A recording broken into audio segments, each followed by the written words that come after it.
Hello दोस्तों, तो कैसे हो आप सब। आशा करता हूँ सभी लोग अच्छे होंगे। तो आप सभी का फिर से स्वागत है मेरे यूट्यूब चैनल ट्रैवल सीट पे। और दोस्तों, जैसा कि आपको मालूम है, इस समय मैं जगन्नाथपुरी के ट्रिप पे हूँ।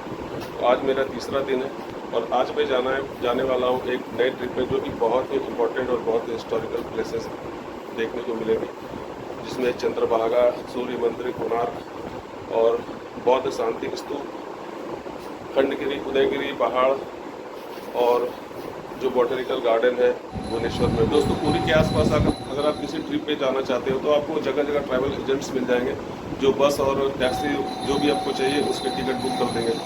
आप जिस होटल में रुकोगे उस होटल में भी ट्रैवल एजेंट का कांटेक्ट होता है, तो आप उससे कांटेक्ट करके अपनी गाड़ियों की बुकिंग कर सकते हो। मैं प्रेफर करूँगा कि आप बस से जाएँ, बस से सस्ता पड़ता है और बहुत सारे प्लेसेस भी दिखाए जाते हैं। तो दोस्तों, हम आ चुके हैं बस स्टैंड में। यहाँ से बस खुलेगी। आप मेरे पीछे देख रहे होंगे बहुत सारे बसों की लाइन लगी हुई है इधर और इधर। इस जगह को अर्बन हार्ट बोलते हैं। जितने भी टूरिस्ट बसें यहीं से खुलती है, कोणार्क जाने वाली या चिल्का जाने वाली सारी बसें यहीं से खुलती हैं। तो दोस्तों, बस में हमारे साथ एक गाइड होंगे, जो कि हर स्पॉट के आने से पहले उसका एक्सप्लेनेशन करते चलेंगे। फाइनली हमारी बस स्टार्ट है सुनने के लिए तैयार कोणार्क ट्रिप के लिए। I don't ever slow up, no I don't take shit. I got no love for the fakeness. If you wanna play tough and wanna hate this, I'll always show up. I don't ever slow up, no I don't take shit. I got no love for the fakeness. If you wanna play tough and wanna hate this. तो दोस्तों, हम आ चुके हैं अपने जो 4th destination है, उदयगिरी और खंडगिरी पर्वत की। उसका क्या इतिहास है ये पहले बता दूँ। ये सारा है उदयगिरी और खंडगिरी पहाड़ियों में शैलस्थानिक गुफाएं, जिन्हें भी की अभिलेखों में लेना कहा गया, जैन परंपरा से संबंधित है। यहाँ उदयगिरी में 18 और खंडगिरी में 15 गुफाएं हैं। ये गुफाएं खारवेल और उसके उत्तराधिकारियों ने प्रथम शताब्दी ईस्वी पूर्व में खुदवाई थी और यह परंपरा 10-11वीं शताब्दी सोमवंशी काल तक चलती रही। अधिकांश गुफाओं में एक लाइन में स्थित कोठरियां सीधे बरामदे में खुलती है या उसके सामने स्थित खुली जगह में। कोठरियों के फर्श का एक सिरा कुछ उठा हुआ है, जो कि संभवतः तकिया के रूप में उपयोग होता था। वह साथ ही इंगित करता है कि इनका उपयोग शयन हेतु किया जाता था। परवर्ती काल में इनमें से कुछ गुफाओं को रूपांतरण के पश्चात फर्श को गहरा कर पूजा घरों में परिवर्तित कर दिया गया था। कोठरियों में प्रवेश द्वार के दोनों ओर स्थित कूट स्तंभों के ऊपर विभिन्न जानवरों का अंकन है। यहाँ की गुफाओं में रानी गुम्फा और स्वर्गपुरी मंचपुरी 2 मंजिल गुफाएं हैं, जबकि हम्पी गुफा में उत्कीर्ण खारवेल और अभिलेख है, जो कि प्रथम शताब्दी ईस्वी पूर्व की ब्रह्मालिपि में है। उसके राज्यकाल के दौरान किए गए उत्कृष्ट कार्यों का विवरण देता है, जिसमें मगध विजय व कलिंग जींद की मूर्तियों को वापस लाने का उल्लेख है। 12 भुजी गुफा में उत्कीर्ण सभी 24 तीर्थंकर व उनके शासन देवियाँ और अनंत गुफा के उत्कीर्ण गजलक्ष्मी सूर्य का वास्तविक प्राचीन भारतीय शिल्पकला में उत्तर उदाहरण है। तब ये यहाँ का इतिहास है। अब मैं आपको एक एक करके गुफा के दर्शन कराता हूँ।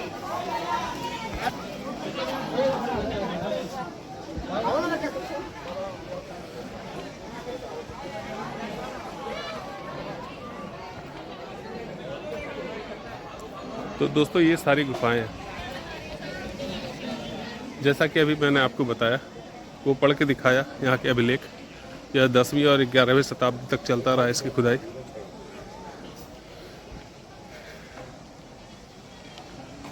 बाजा घर गुफा इसे कहते हैं। अंदर चल के देखते हैं। ये इस तरह के केव है अंदर से।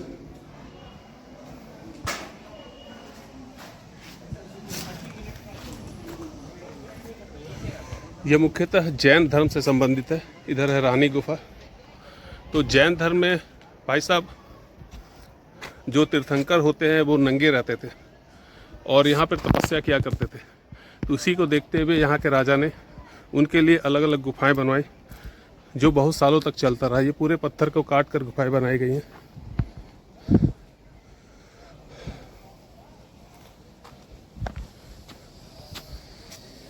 ये जो सारी गुफाएं थी, 2 मंजिला थी। मैंने आपको पहली मंजिल दिखाई। ये ऊपरी तल है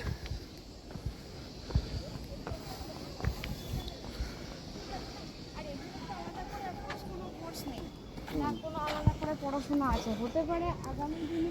देखिए भाई साहब, ये निचली मंजिल और ये ऊपरी मंजिल। गुफाएं भी 2 मंजिला पूरे पत्थर को काट कर बनाई गई हैं।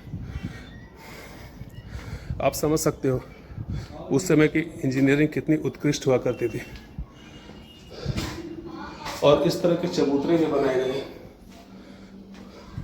और इस तरह के केव शायद सोने के लिए उपयोग किया जाता था।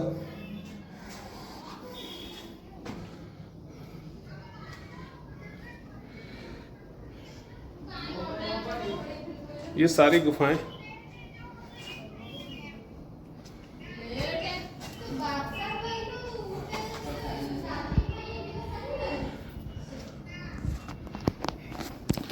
और गुफाओं में ये आकृति उकेरी गई है। ये बजरंग बली, हाथी, घोड़े और बहुत सारी चीज़ें। ये इंजीनियरिंग का उत्कृष्ट नज़ारा। ये आज से हजारों साल पहले, लगभग 2000 साल पहले से ये सारी चीज़ें की गई है। आप समझ सकते हो हमारे इंजीनियरिंग कितनी उत्कृष्ट थी उस समय, कितना डेवलप्ड था।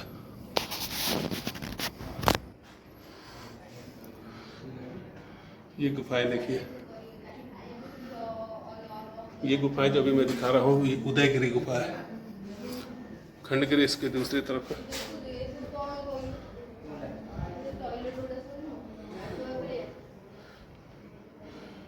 इनमें नालियों का भी निर्माण किया गया ताकि पानी की निकासी हो सके।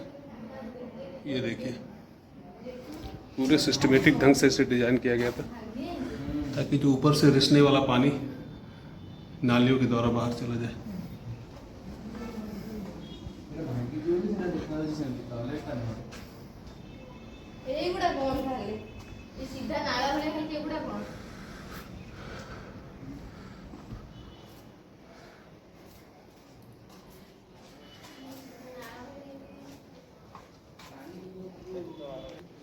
तो ये भाई साहब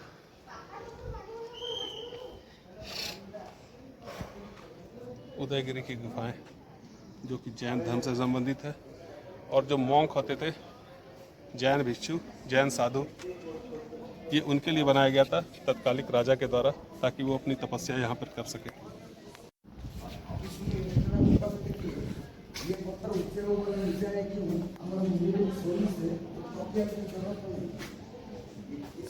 यहाँ से 2000 साल पहले ये आकृतियाँ उकेरी गई थी।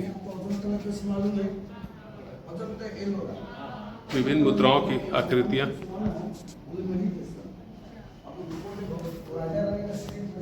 और ये सोने के लिए बनाया गया था।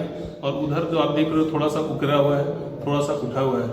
इससे मालूम होता है जैसे हम लोग तकिया लेते हैं अभी, वो उसी तरह उस स्थान को ऊंचा करके वहाँ सर रख के सोया करते थे इस गुफा में।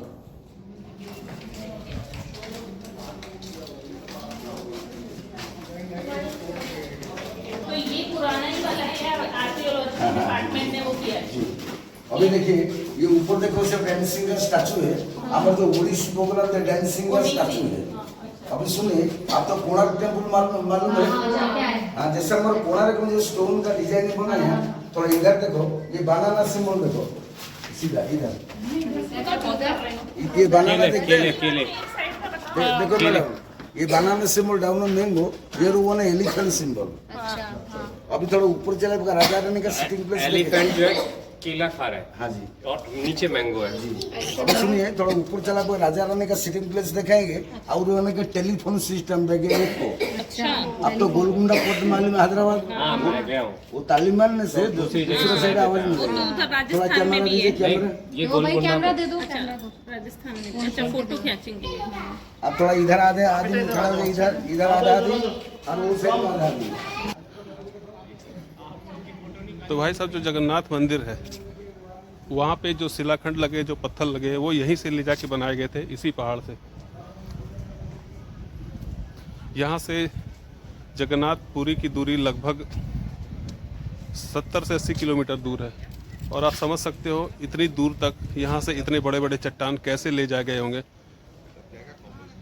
आज बड़े बड़े ट्रक, बड़े बड़े हाईवा होते हैं, बड़े बड़े मशीन होते हैं, वो काट के ले जाने के लिए। उस समय ऐसा कुछ भी नहीं हुआ करता था, सिर्फ हाथों से लोग कारीगरी किया करते थे, हाथों से निर्माण किया करते थे, और उस समय बैलगाड़ियाँ और हाथी हुआ करते थे। तो आप समझ सकते हो इतने बड़े बड़े चट्टान कैसे ले जाए गए होंगे। तो हमारी टेक्नोलॉजी कितनी उन्नत थी कि बिना किसी मशीन के हम लोगों ने इतने बड़े बड़े चट्टान यहाँ से सैकड़ों मील दूर पहुँचा दिया।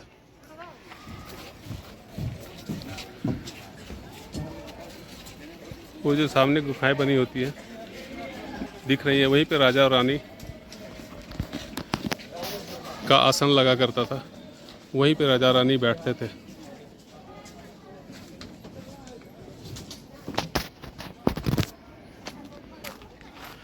तो दोस्तों ये काफ़ी हिस्टोरिकल प्लेस है।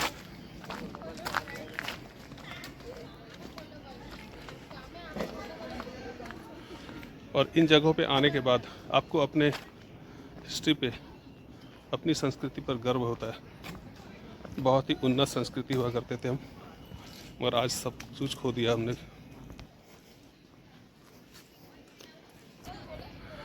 ये देखिए भाई साहब, कितना सुंदर फूल। इस जगह की सुंदरता को और चार चांद लगा रहा है।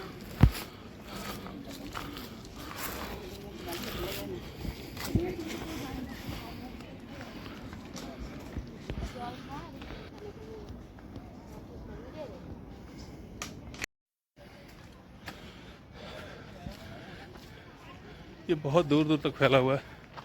एक गुफा यहाँ बिल्कुल एकांत में, इसका मतलब यहाँ भी कोई ऋषि मुनि ध्यान रमाया करते थे, बिल्कुल एकांतवास में।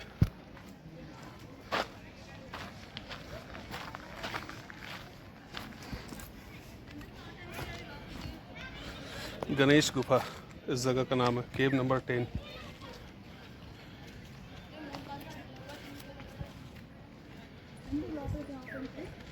ये तो हाथी, संभवतः ये राजा रानी का स्थान रहा होगा, इसलिए 2 हाथी दिया गया है यहाँ पर। इनके जो राजा रानी हुआ करते थे, शायद ये उनका स्थान होगा।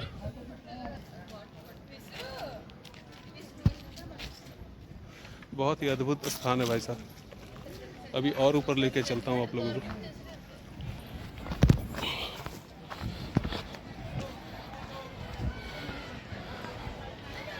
ये इधर भी कुछ गुफाएं हैं।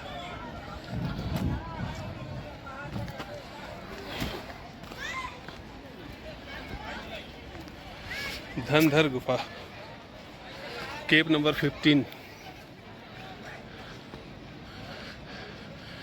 ये इसे सपोर्ट करने के लिए एक सिस्टम बनाया गया था उस ज़माने में, और ये कटिंग करके इसे गोल रूप दिया गया है ताकि पानी सीधे ना गिर के बाहर की ओर चला जाए। ये देखिए भाई साहब, सारे चट्टान को काट के बनाए गए थे। कुछ डिजाइन भी बनाए गए थे। और ये सारी गुफा अंदर में,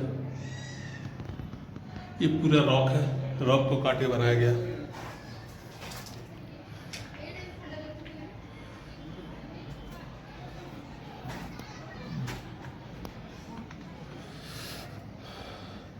तो ये है धनधर गुफा, गुफा नंबर 15। इसके ऊपर जाने से लगभग आधा भुवनेश्वर शहर दिखेगा आपको, इतनी ऊंचाई पर है ये।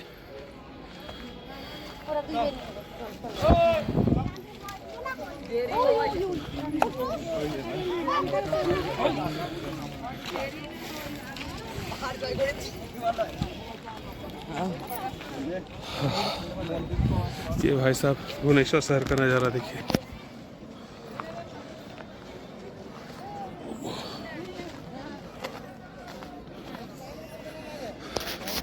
वो सामने जो पहाड़ देख रहे हो, ये खंडगिरी, वहाँ पर माता रानी का एक मंदिर है। तो दोनों प्लेस में एक साथ जाना मुश्किल है, क्योंकि आधे घंटे का समय दिया गया है बस द्वारा में। आधे घंटे में ही जो भी नज़ारे हैं आपको देख के वापस जाना होता है।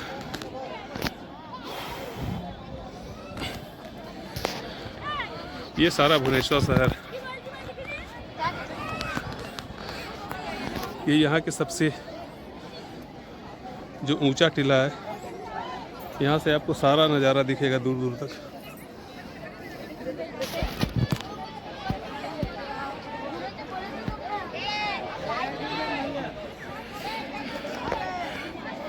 तो जगन्नाथ मंदिर के बाद सबसे ज़्यादा इंटरेस्टिंग जगह यही लगी मुझे।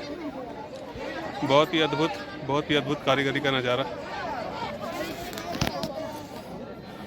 अब बाकी चीज़ें जल्दी दिखा के यहाँ से वापस चलता हूँ, क्योंकि बस वाला इंतज़ार कर रहा होगा। अगर लेट हो जाएगा तो बस लेके चला जाएगा।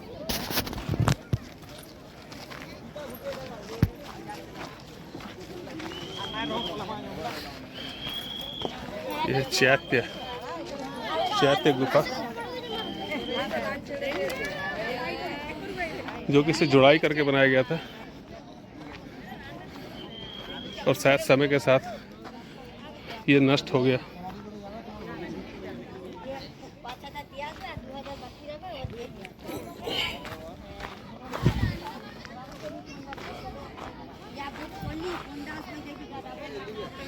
ईस्वी पूर्व द्वितीय शती, दूसरी शताब्दी का जैन श्राइन है। भाई साहब गर्मी बहुत ज़्यादा है यहाँ पर, पसीने से लथपथ हो चुका हूँ, मगर मज़ा भी उतना ही आ रहा है। मुझे इन सब चीज़ों में इंटरेस्ट है, ऐतिहासिक चीज़ों की खोज में, ऐतिहासिक स्थानों के खोज में। तो मुझे तो बहुत मज़ा आ रहा है। आशा करता हूँ आप लोगों को भी मज़ा आ रहा होगा।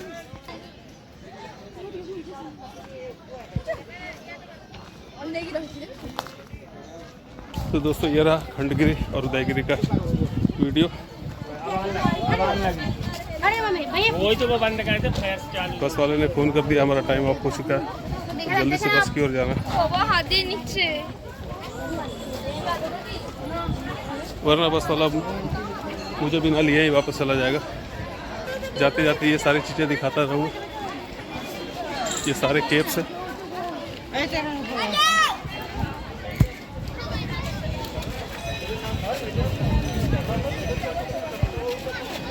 सारे अलग अलग केव्स हैं। वो सामने खंडगिरी पर्वत और वहाँ मंदिर।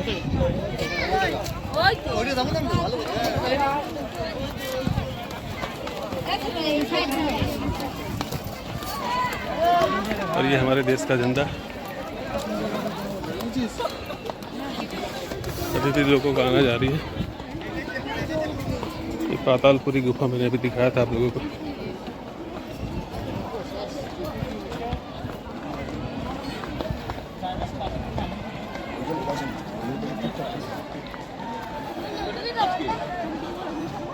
ঘুরা মানে তোমার ঘুরবো, তোমার বসলা আমার বেরিয়ে সিগে টিকে ये घूरबो।